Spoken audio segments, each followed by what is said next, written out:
प्रश्न आले, मी त्यांना उत्तर दिलं, साहेब मी म्हणला मी भजनाचा एक गायक नाही, मी भगवंत कार्याचा एक लहानसा प्रचारक आहे, माझा धंदा नाहीये, माझ्या मार्गात धंदे करू असे भजनावाले कलापथकवाले बहुत काही आहेत, आर्टिस्टवाले बहुत काही दिले. आणि आपल्या समोर आमचे अध्यक्ष महोदय, उद्घाटक महोदय या मार्गाच्या रूपरेषेवर 4 तत्व 3 शब्द 5 नियमावर आणि या मार्गात आलेल्या नंतर आलेल्या अनुभवावर आपल्याला मार्गदर्शन करणार आहेत. पण मी माझी थोडक्यात, कारण का उशीर फार झालेला आहे, तरी थोडक्यात मी मला एवढंच सांगायचं आहे की आपण बाबांचे सेवक आहोत. ह्या मार्गात आलेला प्रत्येक सेवक हा दुःखी होता म्हणूनच या मार्गामध्ये आला. पण आज आपण सगळे भगवंताच्या कृपेने, महान त्यागी बाबा जुमलेजीच्या आशीर्वादाने आपण सगळे सुखमय जीवन जगत आहोत. पण कुठंतरी आधीच्या शहाण्याचा म्हणणं होता, काम झाला माझा आणि काय करू तुझा, ह्या म्हणणीप्रमाणे आपण सकाळीच विनंती करतो आणि सायंकाळी प्रार्थना करतो. ते आपण प्रत्येकाने, मी बोलतो का, मी भगवंताला आज विनंतीमध्ये काय सांगून राहिलो आणि कोणतं वचन देऊन राहिलो, ते म्हणणं आहे मरणाचे स्मरण असावे. कारण हा मानव जीवन सगळ्यात श्रेष्ठ जीवन आहे. या जगामध्ये फक्त 2 जाती आहेत. ह्या आमच्या आधीच्या पूर्वजांनी, आमच्या पंडितांनी लावून ठेवला. हा तेली, हा कुणबी, हा भाली, हा आणि इतर जाती लावून ठेवला. पण ह्या जगामध्ये फक्त 2 जाती आहेत. त्या 2 जातीमध्ये स्त्री आणि पुरुष, आणि धर्म एक आहे. धर्म एक आहे, तो आहे मानव धर्म. मानव धर्म हा मोठ्या दुर्भाग्याने आपल्याला लाभलेला आहे. हा मानव धर्म जर साकार करायचा असेल तर खरोखर बाबांनी या धर्माचं नाव काढून ठेवला, मानव धर्म. मी कोण आणि माझे कर्तव्य काय, ह्या मानवरूपी मी जन्माला आलो तर मला कसं जगायचं आहे.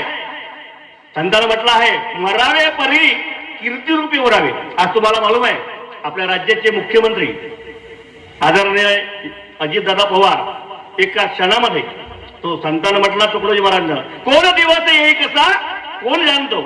आज तुम्हालाही माहित नाही आणि मलाही माहित नाही. आज आम्ही इथं बसले आहोत. आता एका घंट्यानं आमचं काय होणार आहे, आमच्या भविष्यात हा कुठं जाणार आहे, हा कुणालाच माहित नाही.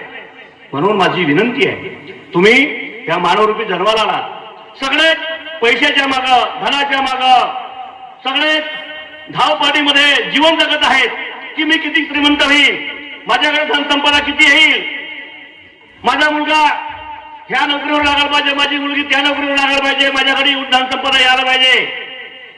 पण सोबत कोणी काही घेऊन जाणार आहेत का. मुठ्ठी बांध के आया बंदे हात पसारे जाएगा.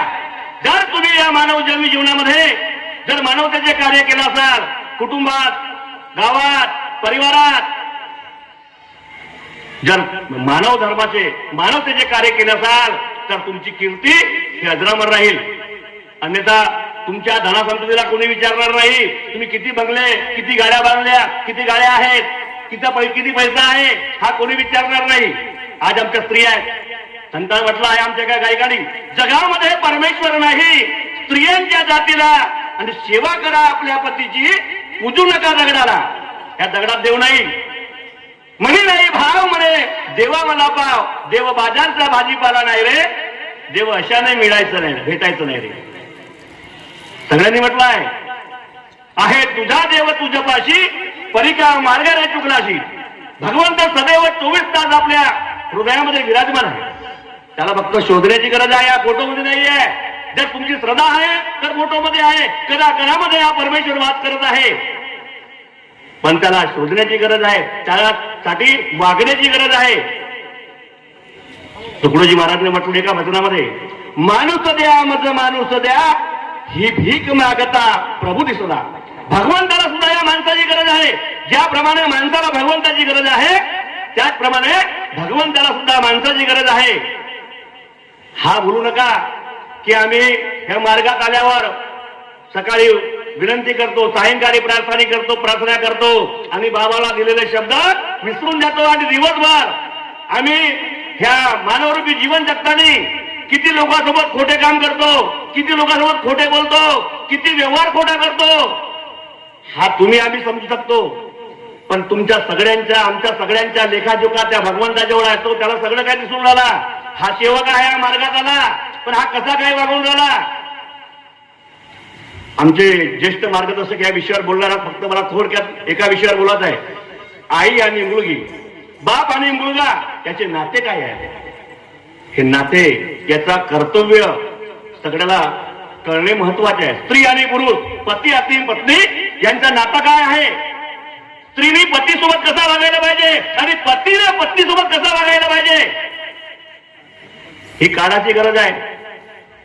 म्हणून बाबांनी सांगितलं आहे 3 शब्दामध्ये, सत्य, मर्यादा आणि प्रेम. जिथं सत्य आहे, मर्यादा आहे, प्रेम आहे, तिथं सगळं काही आहे. नाहीतर आमच्या मार्गातल्या सेविका आहेत. पतीला तू मी शिवाय बोलत नाही असे काही सेविका आहेत. पतीने सुद्धा पत्नीला अमर्यादित भाषेत बोलतात. आज शेव बांधवाला मी एक छोटासा भजनाचा गायक आहे. मी पुष्करच्या गावात भजनाला जातो. मी व्यथा पाहतो कुठं कुठं. आज समाजात व्यथा पाहून आलो. आज आपल्या सरकारची महान कृपा आहे. हे आमच्या 60 वर्षाचे जे म्हातारे आहेत त्याच्यावर मोठी महान कृपा केलं की त्यांना मानधन म्हणून 15,000 रुपये 1500 रुपये देऊन आला महिन्याचे सरकार. हे महान कृपा आहे. त्याचा आजकालचे तरुण बापाने कधी म्हटलं दादा 200 रुपये आहेत का रे. मुलगा म्हणतो अरे हट, या बुद्ध्याचा हात भारे मच्छा घराणा आहे. कुठले पैसे देऊ मी, कुठले पैसे आहेत माझ्याकडे. बापाला 200 रुपये देण्यासाठी त्याच्यावर पैसे राहत नाही. बायकोने म्हणलं मला शॉपिंग करायची आहे, मला फिरायला लावली घ्यायची आहे, मला लिपस्टिक घ्यायची आहे. तर नगदी तो खिशातून 500 रुपयाचा नोट काढून बायकोच्या हातात देतो. अरे पण तुला आश्चर्य वाटायला पाहिजे, ज्या आईने ज्या बाबांनी तुझ्यासाठी रक्ताचा पाणी केलं, ज्या आईने तुला 9 महिने उतरात ठेवलं, त्या आईचे मोल तुला काही कळत नाही, त्या बापाचे मोल तुला काही कळत नाही. का या बापाने मला एवढं वर्ष जगवलं, कितीतरी ऊन पावसाने त्याने आपल्या डोक्यावर घेतलं, राबला काबार कष्ट केलं. त्या आईने स्वतः उपाशी राहिली पण आपल्या बाळाला कधी उपाशी राहू दिलं नाही. एवढा मोठा प्रेम दिलं. आणि त्यांची जेव्हा वेळ आली तुमच्याकडून प्रेम घेवायची तेव्हा त्या आईसाठी त्या बापासाठी तुम्हाला वेळ नाही. म्हणून मी आज सेवक बांधवांना विनंती करतो, एका टायमाला विनंती करायला विसराल तरी चालेल, प्रार्थना करायला विसराल तरी चालेल, पण ज्या आईने तुम्हाला जन्म दिला, ज्या बापाने तुमच्यासाठी एवढं मोठं काय केलं, त्या बापाला जर विसरल्या तर भगवान बाबा हनुमानजी सुद्धा तुम्हाला कधी माफ करणार नाही. महान त्यागी बाबा जुमदेजी तुम्हाला कधी माफ करणार नाही, लक्षात ठेवा. कारण प्रथम गुरु प्रत्येक भगवान आपले ते आई बाप आहे. ज्या आईने किती वेदना सहन केल्या.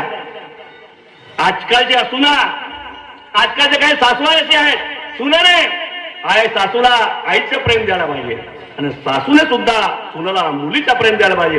ते दुसऱ्या घरून तुमच्या घरी आली म्हणून ते सून नाही, तुमची मुलगी आहे.